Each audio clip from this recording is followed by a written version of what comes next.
Hey, what's up, Liron here. Today we're going to talk about keeping it simple. I want to share with you a scene. You may recognize it.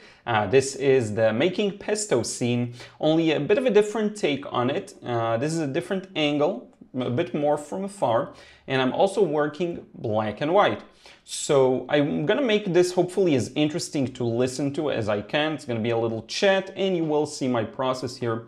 One of the things I like to do whenever I'm working, especially on a very complex, detailed painting for a while, I like to spice it up with something a little more loose and fun and free there, where I can just really sink my teeth into the very moment of painting and really focus on the one single object I'm painting. In this specific moment, it's that mortar, I think it's called, where you chop the basil, not chop, but rather smash it, and just working my way. And because I'm not working in color, I get the huge benefit of just being able to mess with one color, one pigment, not having to worry about mixing anything. All it is about is consistency, how light or dark it is, and I find that very freeing. And very often you'll find that things confuse you when you paint. There is some, I would say, entry-level confusion where you just don't seem to get the paint to do what you want. And that can be a little rough in the beginning, but I think there's a different kind of confusion if you've been doing it for a while, where the paint does what you want, but at the end, you don't have the result you were hoping for. And sometimes it's very disheartening, and it's very confusing. Why is the end result, the finished painting, why doesn't it look right? Why doesn't it work as a painting? Why doesn't it feel connected? Why doesn't it feel good, like the thing I envisioned in mind, or like my reference photo? That can be very disheartening and annoying and discouraging. And what I like to do every once in a while is focus on this kind of a very direct process where I barely have any pencil lines on paper. You can find the sketch if you want in the description box, as well as the reference photo. But I'm able to almost receive the gift of just putting paint on paper. That thing you see where you look at other people's processes and you feel very pumped up or motivated to give it a shot. It's almost like second-hand motivation where you're seeing someone working and they're fully in the moment. It has this quality of capturing you and your imagination, wanting you to try it, making you want to try it out as well. And sometimes there's a very harsh reality check when you already get started with this kind of a thing and you realize either it's not as easy as it looks, where, you know, sidebar it is, but it's not as straightforward as you think it is. Whenever I'm feeling just a little bit of that, I love to do something like this, like what you're seeing right now. And especially this kettle, I absolutely love it. You've seen me painting it in detail in some past videos, but I think it's fun to look at the process from a black and white standpoint. Now let's talk a bit about the process here. If you're looking, great. If you're just listening, I'm basically painting this scene based on a reference photo that I posterized in Photoshop. I simplified the values. There's 7 values here. It looks almost like just a normal black and white because 7 values is a lot. Sometimes I posterize to just 3 or even 2, duotone, what's called, just black and white. But the thing is, I'm working quite directly and I'm placing the paint where I see it. And there is something wonderful to that, getting in the zone and just painting what you're seeing. And I want to, as an aside, I'm working on this huge commission painting I've shown you. And for that painting, some days I'll be in the mood to do something that impacts the whole impression. Some days I'll be in a really nerdy watercolor mood where I just want to paint the tiniest details, focus on one square inch and just make that perfect. This gives me that same effect of I'm able to, and it's a small painting compared to that, I'm able to just focus on a tiny piece, one at a time, and just put what I'm seeing there. And I can, in live, change what's there, meaning it's too light, I go back and add some paint. It's too dark, I go back and add some paint. There isn't necessarily the finesse of working in slower, more meticulous washes, or even in a direct way that is still quite slow. I'm really just putting things there quite roughly. But what you'll see, and you don't have to watch the entire process, but what you'll see towards the end is how it all connects and creates a very pleasing to the eye impression by putting a collection of shapes on paper. This is, make no mistake, it's an illusion. The objects, of course, aren't there. It's a painting. The thing that creates the illusion is the collection of all the shapes. And I want to show you also, towards the latter third of this process, you'll see something interesting where I made a quote-unquote mistake, but I'll show you it's something that many aspiring painters make and have this happen all the time. It could be responsible to why you sometimes feel like the painting doesn't connect, even though you've done everything right or you think you were accurate in the shapes and the values. So right now we're still in the initial stages of placing things. So I'm done with the mortar, with that oil and vinegar bottle, with the kettle, with that little pot there to the left, some other details. There's a salt thing. And we're placing in the backgrounds. Now you'll see me throughout this process focusing on an area, painting it with a light paint, light wash, and then gradually adding a mid value and then a dark. If I can get these all in one go, I will do that. But sometimes I'll let things dry and then come back. But there is, in addition to that, just a lot of small independent shapes, right? Like these, I don't know what you call these, the window railing, I guess. It's just a bunch of individual lines. This side of the window is also the same thing. All of these shadows resting on the table, the details on that vinegar bottle, we're gonna clear that up later, you'll see. But in this process, there's something very satisfying.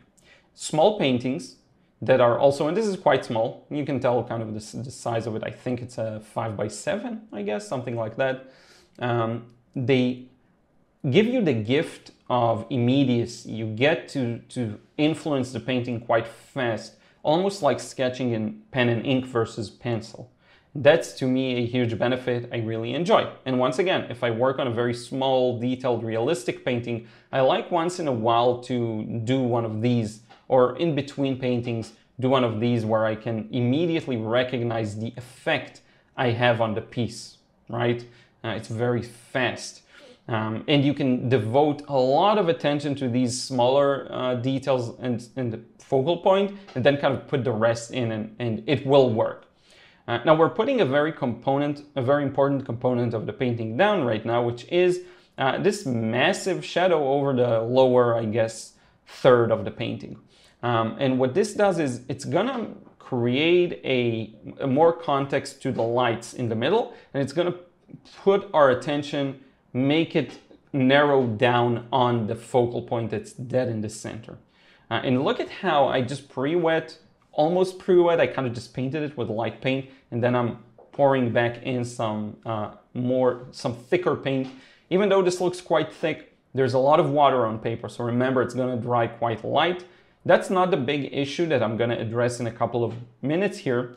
The big issue has to do with the mid values. But for now, notice how I'm placing in darks. And actually, I can actually start segueing into the big correction that I'm going to do in a second. Big correction sounds like I'm talking about the stock market. So you'll see, and this isn't white. This is also like a very light value. And it's important to make it that light value because it's going to give more meaning to the parts that are white. But the point is this. Right now, even though it looks like I established the mid values quite well, they kind of escaped me. A lot of those first washes I put in are almost a 2 out of 10 where they should be a 4 out of 10 or 5 out of 10. But I did nail the very darks, I think, close to nailing them, and I did leave nice highlights. So this is very often what happens. As artists, it's easy to notice the very darks, it's easy to notice the very lights, and it's easy to miss the middle. And that's kind of what happens here. after this wash where I'm going to sign this. I'm placing in the darkest darks. You see, I did that quite well. It's still going to dry on the light side. But I missed the mid values. I'm still feeding it some darks. Look at those frames of the window, like how dark they are compared to what's behind them. If you're having doubts, you can always look at the shape right next to the shape you're painting and ask yourself, is my shape dark enough? Or should it be closer to the shapes around it? Should it be darker than them, lighter than them? That's always the game of comparison I'm playing as I paint. I do this intuitively. In the beginning, it takes a bit of conscious effort, but after a while, you'll be doing it all the time. And if you're having a hard time, you can always compare it to different areas of the painting, to different parts of the reference photo, and really figure out, is this dark enough? Should I go a little darker? Did I go too dark? Which, honestly, most people don't go dark enough. It's quite rare to go too dark. I had that issue myself when I got started. I would go way too dark on all of my paintings. If it's a mid value, I'd put black in there. If it's a 5 out of 10, I'm going 8 out of 10, 10 out of 10. It was a real disease in my art in the beginning days, but I got over it with time. You know, I'm very excited and I'm very eager to paint. And that is the byproduct of that. I would go in very punchy, very strong.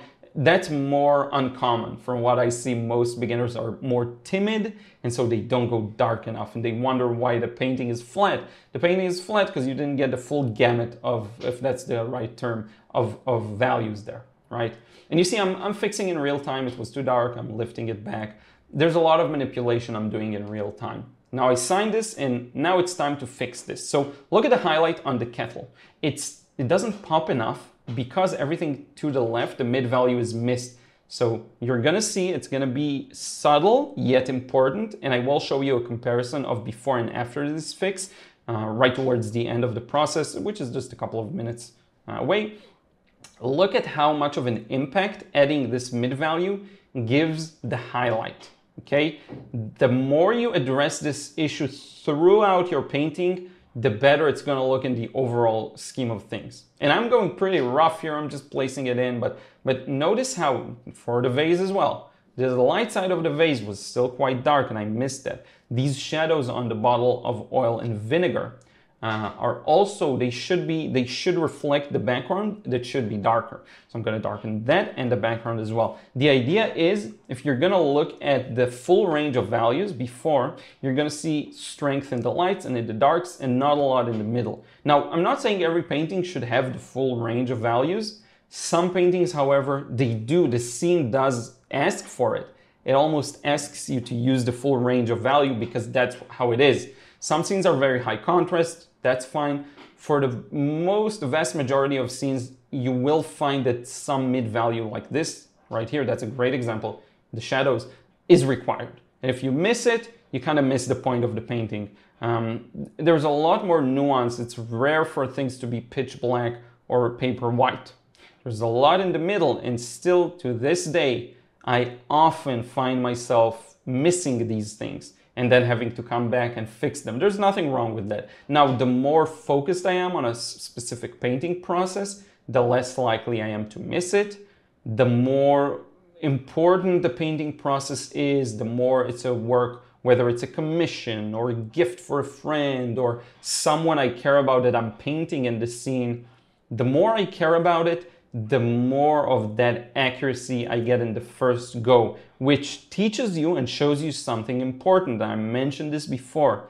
It's not necessarily about your technique or experience. Sometimes it's more about your focus and engagement with the process. And that's something you cannot fake. I can't tell you, hey, be more engaged with the process. You'll flip a switch and it'll happen. It just does not work that way. You almost have to, if you want to be engaged, you almost have to find your hooks, the thing that makes you naturally engaged, because it cannot be faked. It shouldn't be faked because it just won't work, you know? You can do whatever you want. The question is what works.